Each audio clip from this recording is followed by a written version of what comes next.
Hi, guys. Hi. Hi. I am here with the Emmy-nominated Scheana Shay and Jeremiah Smith from Vanderpump Rules.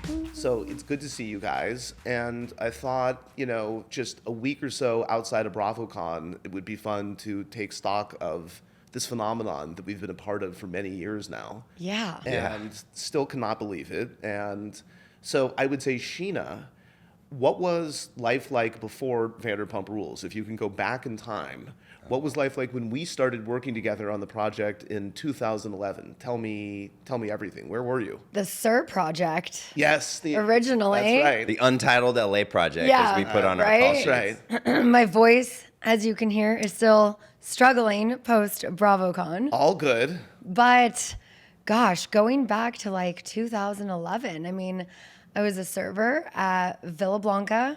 I was auditioning for jobs. I was acting. I was hosting. And I never thought I would be on an Emmy-nominated reality show in 2023. It was unthinkable at the time, and I often say that I think one of the achievements of the show is not just its relevance, but its longevity. It's really hard to last that long. There are no odds on it. And at a certain point, once the show keeps coming back, then I think sometimes people take for granted that it will continue to run. Mm-hmm. And that's not necessarily the case. And that's why I'm proud of the Emmy nomination, right? Is that for that to happen in its 10th season. Jeremiah, what was it like for you to come back to the show after a year off and then helm something that was nominated for an Emmy? I mean, it was crazy. I was, as you know, I worked on the show season 1 through 8, and then that's when COVID happened. And I took a couple years off. My family and I, we bought a sailboat and lived on a sailboat, and we were off like sailing around the Caribbean. And you called me. I remember. I'll never forget. It was like April of 2021, right? And you're like, hey, I know you're sailing around the world, but do you want to come back for season 10 of Vanderpump Rules? And I was like, yes, I do. And I was so happy to come back because I've loved working on this show since the beginning. It's been like such a big part of my life.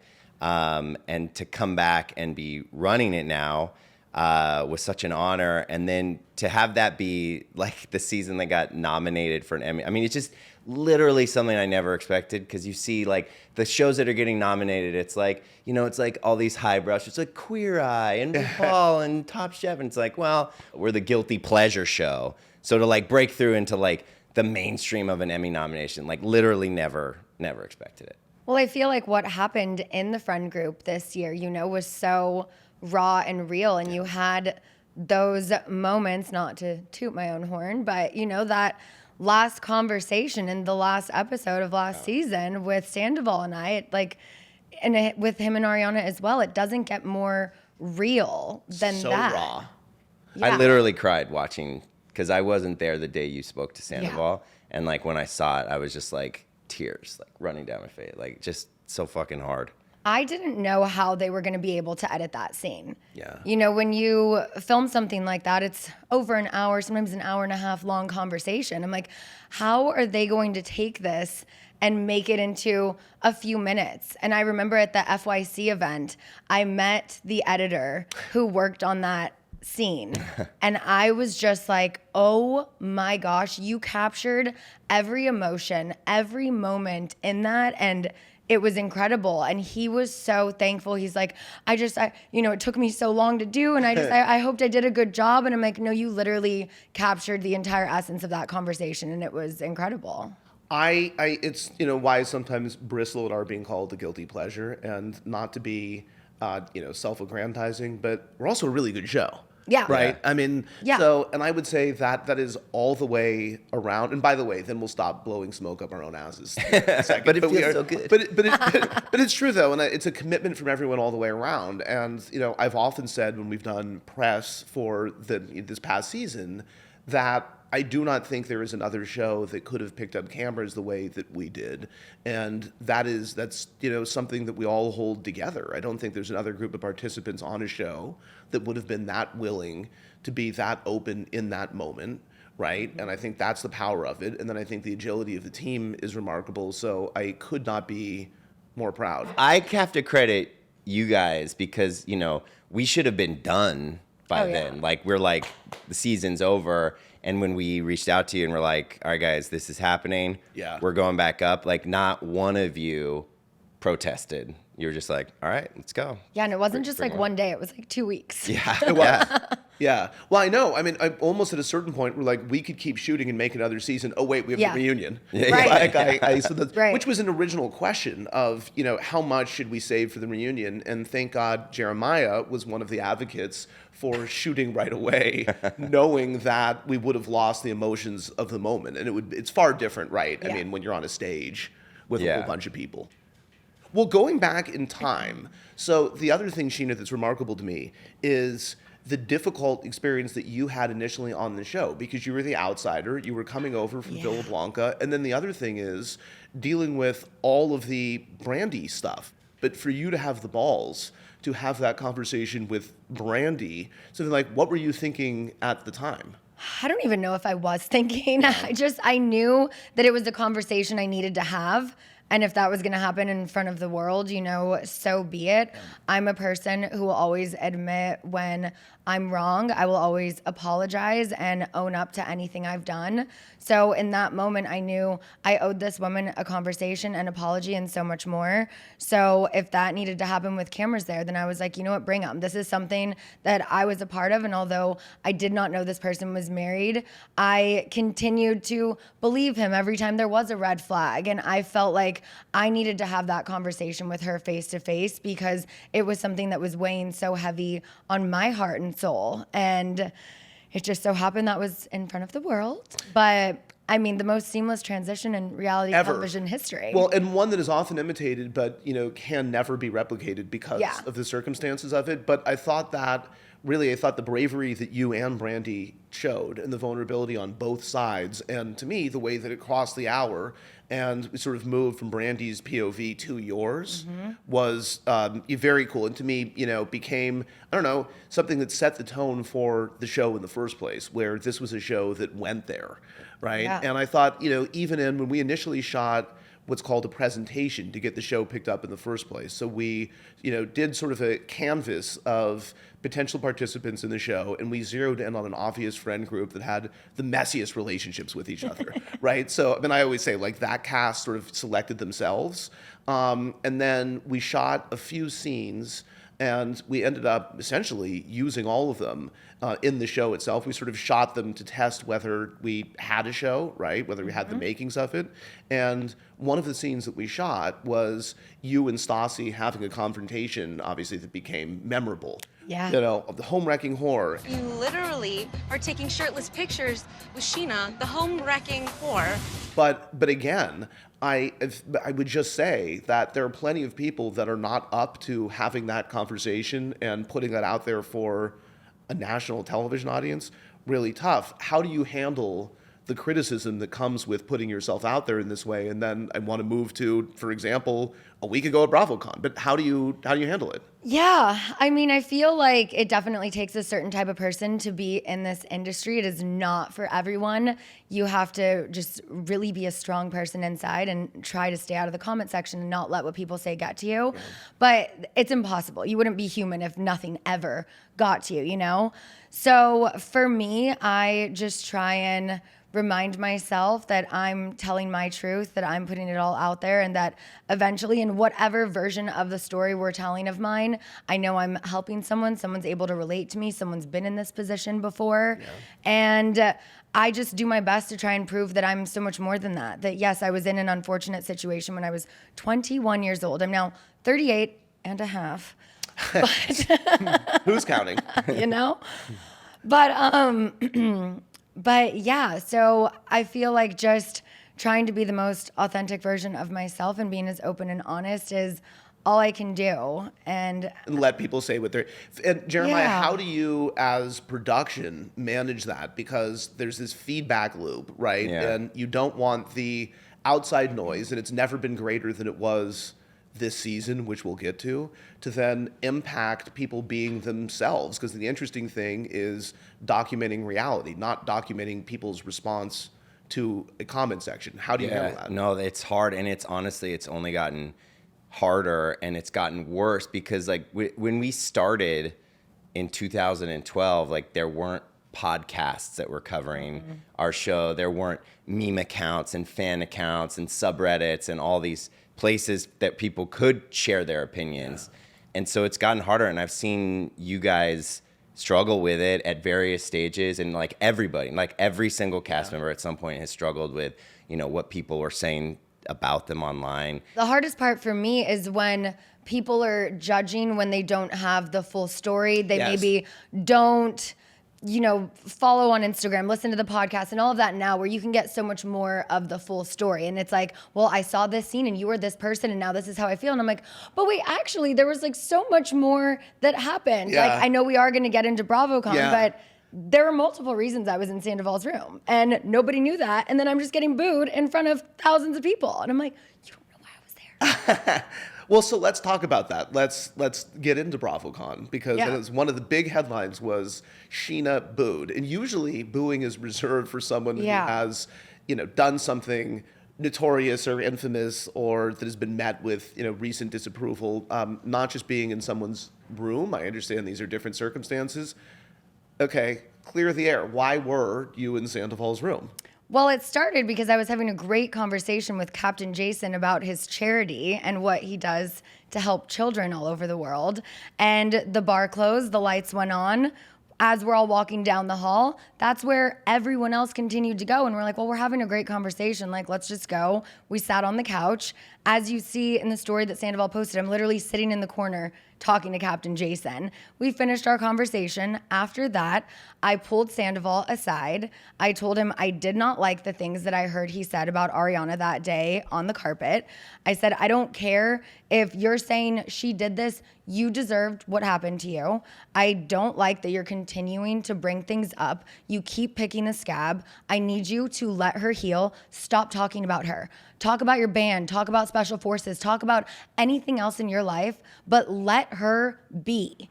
And I literally put him in his place, and Captain Jason can attest to that. He was there for part of the conversation where I'm like yelling at Sandoval in his room. And then I played everyone my new song, and then I went back to bed, and that was it. Of course you did. But, you know, I was like, everyone want to hear my new song, Boy Crazy, and we did. And then I went back to my room. But I'm like, part of me being in there, the interaction I had with Sandoval was pulling him aside and being like, you need to stop doing this because it's not fair. She is the person who needs to heal, and she needs to stop hearing you talk about her on your podcast, on press, and on the carpet. Just stop.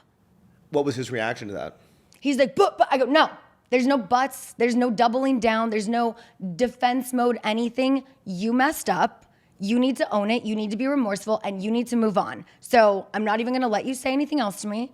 I'm going to go back to my room now. I just needed to say that to you. I needed to reiterate that to you. I had said it to him earlier backstage after or before the Bravos. I then said something else to him in the car on the way, but I was like, just one more time. I'm just going to put this in because I feel like I'm the type of person who can get through to people like him or Jax, and I really feel like they listen. So I was like, I just want to say to end this night, stop fucking talking about her. And then I went to bed. And then for context, how did this come up at BravoCon? You're on a panel. Because I guess there was another panel that Ariana was on with James and Lala. Right. And James was saying that Lala was in the room. And then Lala's like, I wasn't in the room. My friends were in the room. And Jerry O'Connell was like, who was in the room? Who was in the room? And then Ariana was just like, Scheana. And everyone was like, oh. And I'm like, I was in there defending you. But again, that's like a story being put out there without full context. No one knew why I was in the room. They just assume I'm in there partying with him when I was having a good conversation with Captain Jason. I then put Sandoval in his place, and then I went back to my room. It's just so weird that like the public's reaction is So strong. It happens so quickly and loudly that like they're getting this like real time, and that was happening during filming season 11 too, where the internet, the public, however you want to refer to it, is reacting to things that they're seeing online, what they think is happening. I want you guys to be just, you know, living your lives, doing what you want to do, and not worrying about like, you know, how filming a scene with someone or talking to someone or going to someone's hotel room is gonna like be interpreted by an audience, and so it is tough. I will say it is tough. And also, so much during season 11 happened that no one has seen yet that led to that hug that you see with Sandoval and I in the teaser. That was the second to last day of filming. Yeah. It was like, it took a lot to get there. And until everyone sees that, it's just like in the timeline, they're still at the reunion. Yeah, totally. The audience. But I think the things that frustrate me, and part of the reason that we're doing this show in the first place, is that there is a portion of the audience that vacillates between conspiracy theories and that's thinking the worst or thinking that everything is set up and thinking that they know it all. And so we're trying to sort of open up the relationships behind the shows and the process a little bit, demystify it, because there's a conversation that has been taking place without us. Right. And so we're trying to be a part of it. And what I would say is I have a great appreciation for everyone that I work with who is in the shows and who makes the shows, because it's really hard to drown out that noise. And that's our job. Right. And so that's the tough thing. And I think season 11 of Vanderpump is a primary example of this, because it's unlike any other season. We're able to make season 10 in relative quiet. And that's how, by the way, that's even how everything happened the way that it did, and it went under the radar, right? And I mean, that would never happen. Like, I don't think right now, I have to say, that there's any major scandal that we don't know about, because I don't know how anybody would pull that off. Oh, no. The paparazzi would catch them. Right? Yeah, Sure. totally. Yeah. So, by the way, I'll say, as far as living in the comment section, because I go on Reddit and I like to see what people are saying about the show. Not Reddit. Yeah, but when it drives me insane, when these are the moments where I want to respond. Yeah. It's when people are claiming that production sets something up, or production is pushing a certain storyline, or production must have done. It's not true. I didn't do that. But absolutely. See, so you get it. Yeah. Well, I always a little bit. I don't get it as bad as you. Yeah, no, because we're not, public figures, right? But it does frustrate me, because it's questioning the integrity of everything and everyone. And I think if we could get that many people involved in a conspiracy to tell a certain story, we're both more talented than I think that we are. We're creative than we think that we are. And it just isn't like that. And the other thing is, you see the joy, hurt, pain, all of the emotions that everyone goes through. That is real, because no offense to the cast, which is very talented, but no one is that good of an actor. I actually would ask you guys how you would describe season 11. For me personally, it was the hardest season I've ever had to film. It was honestly harder than going through a divorce on camera. Really? Yeah. You did a lot. You did a lot this season. You went through a lot this season. Yeah, I did. No, it was even outside of the stuff related to Tom and Ariana, all the stuff that you went through with your family, with Summer and Brock. I was fascinated by all that stuff as well, and you really put it out there. I think I finally just decided that, I'm not perfect. No one is perfect, and it's okay to show the imperfections. I feel like for so many seasons, I was guilty of trying to only show the pretty side, trying to be like, oh, no, everything with Shay and I, everything's great. I have butterflies and this and that. And it was I felt like it was this whole, which I know Katie does. I think it's called the assumption theory or something. It's if you assume this or whatever, then it eventually will be. And I felt like in the early seasons, I would just tell myself everything was perfect, and I would tell everyone else everything was perfect, and then maybe one day everything would become perfect.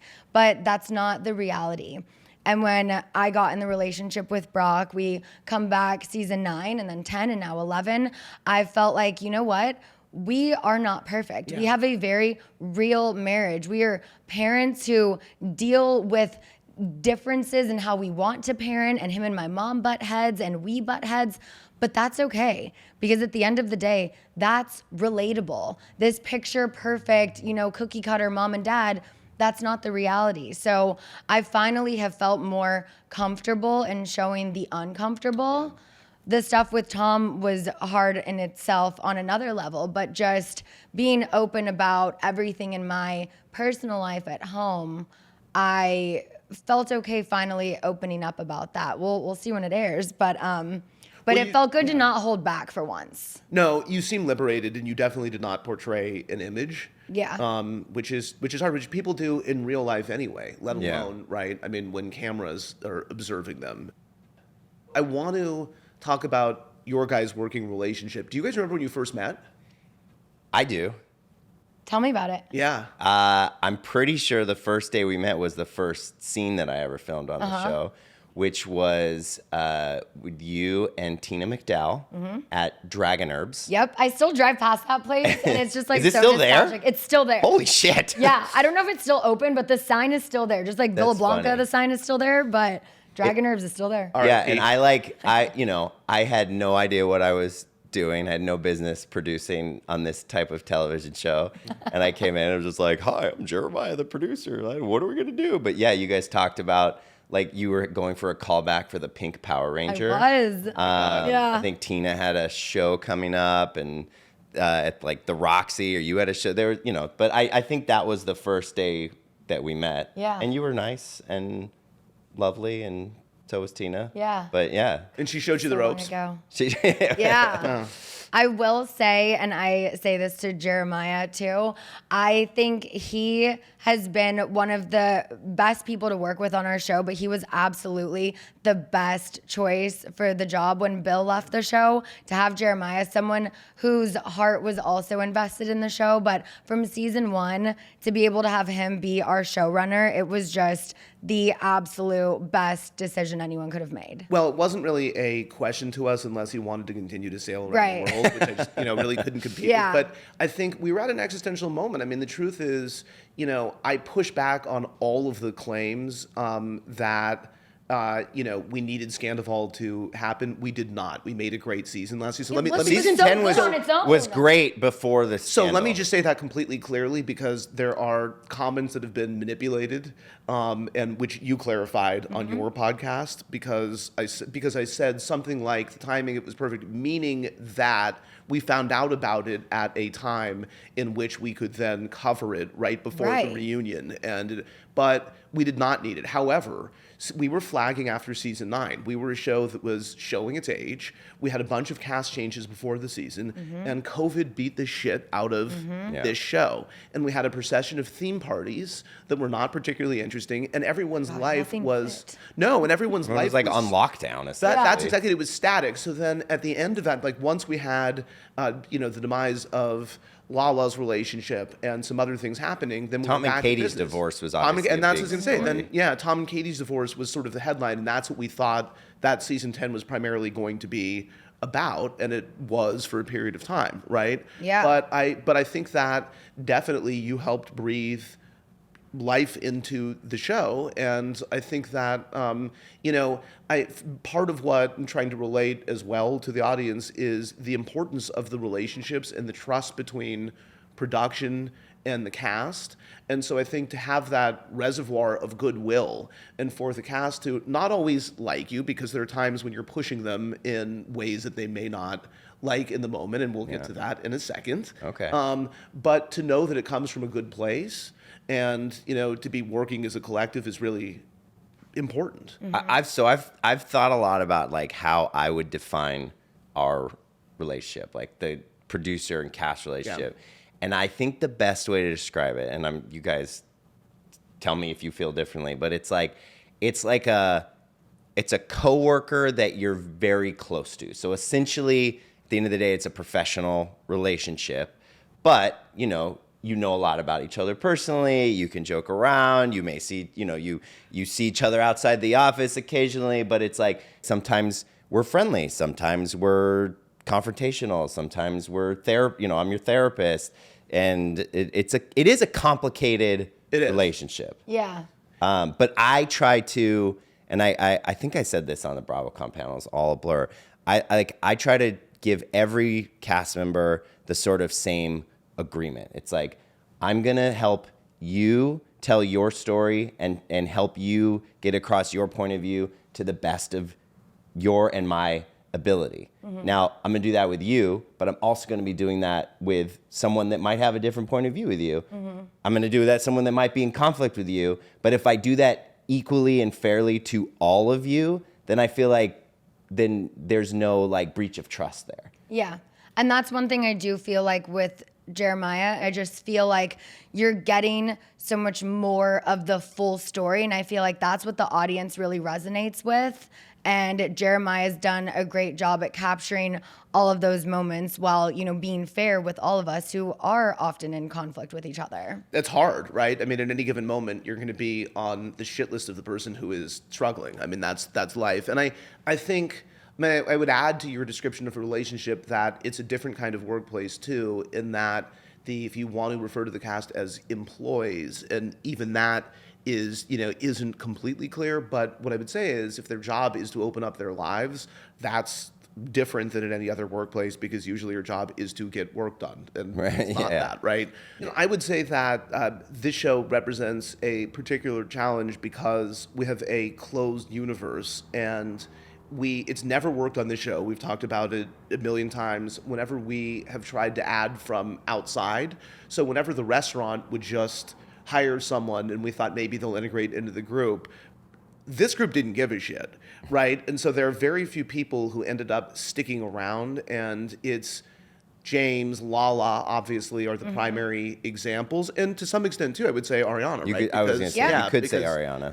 And so it was a little bit different because it came out of a relationship right away, and so, but otherwise, what we were trying to do in later seasons of the show was still utilize a group of people who worked at the restaurant, and we've never deviated from that, but we were trying to incorporate two generations at once, and I think that was the challenge. That didn't work. And that led to things like, Jax's beach day mutiny, right? And trying to get everyone not to go because that was initiated by the new group, right. And therefore Jax thought that was invalid. And by the way, who wants to drive all the way out to Santa Monica on a Friday afternoon? I get it, right? Except Scheana. Yeah. Geographically desirable for you, right? So that's different. We've talked about this, obviously. Yeah. I think that in the middle seasons, there started to become this debate, this conversation between us and the network is, what is Vanderpump Rules about? Yeah. Is it about a staff at a restaurant, or is it about a group of friends? Mm-hmm. And so I think that season 8 was kind of the attempt to all right, well, to kind of answer the question, right? Like, so we had these other people that were working there. We weren't answering the question. That was my biggest problem, was that I thought our answer was just yes, right? That it's about both. And I think you kind of had to make a choice. I think that it proved it in the end, that it was like, and this is what I always truly believed, is that at the core, Vanderpump Rules is about this friend group. Mm-hmm. And, the restaurant was an amazing workplace and brought you guys together. It was our peach pit. It was your peach pit. And it's iconic, and it will, and the show never, I don't think would have worked. Are you calling Lisa Nat? The show wouldn't have worked without Sir. Totally. I think from at the beginning. Yeah. But once, the viewers got to know you guys enough, you guys evolved and eventually cycled out of the restaurant, I always felt that the show could continue with you guys as a group of friends. Mm-hmm. And obviously Sir's still a part of it, and Tom and Pump, R.I.P. Yeah. But I think that season 8 sort of showed us that the friend group was the defining factor, even more so than the restaurant was. Well, totally. Then let me ask you at this point, it seems like we're at a pretty existential point for the show. How does it continue now? Because the friend group is strained, and without getting into developments this season, right? But still, and there's a natural lifespan to any friend group and to any television show. Where do you think the show goes from here? Does it go from here? It's a tough question because, the scandal, the affair, however you want to refer to it, it really did fracture the group. And, in season 11, we are attempting to pick up the pieces, sort of seeing where everyone ends up and what the relations are. But it's certainly possible that he did so much damage to the group that it doesn't go on. Mm-hmm. I don't know. I hope that's not the case.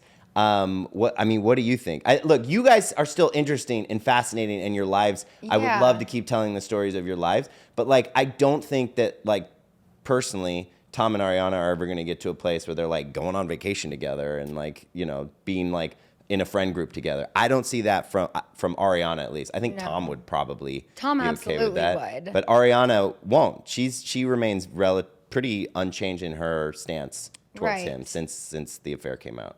Yeah, I mean, it is, an ensemble cast. It's not just Tom and Ariana, but I feel like this season that we just filmed, it was trying to figure that out for me personally, trying to see, do I just stay Team Ariana and say F Tom forever? Do I try and work towards a path of forgiveness for me personally? Do I try to be his friend again?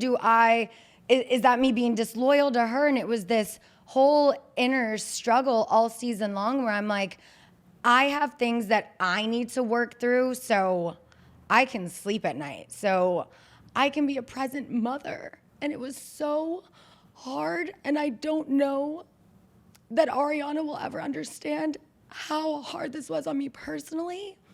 Because yes, it didn't happen to me. I wasn't cheated on, but there was a lot that he did do personally to me.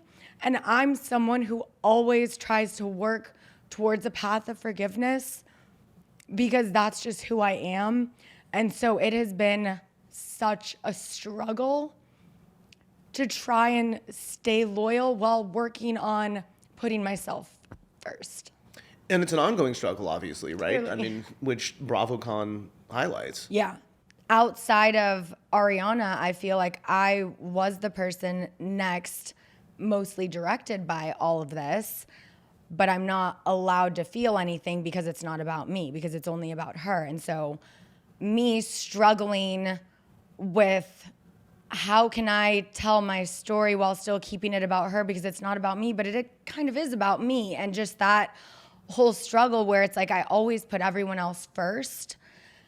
And I feel like this is the first season where I'm like, I have to do what's best for me first. And hopefully everyone understands. And I'm still figuring out what that is. What that means. But I mean, I lost weight after the scandal. I was in court after the scandal. I was fighting rumors online about my own husband after the scandal. I mean, it really did a number on me that I don't think a lot of people realize.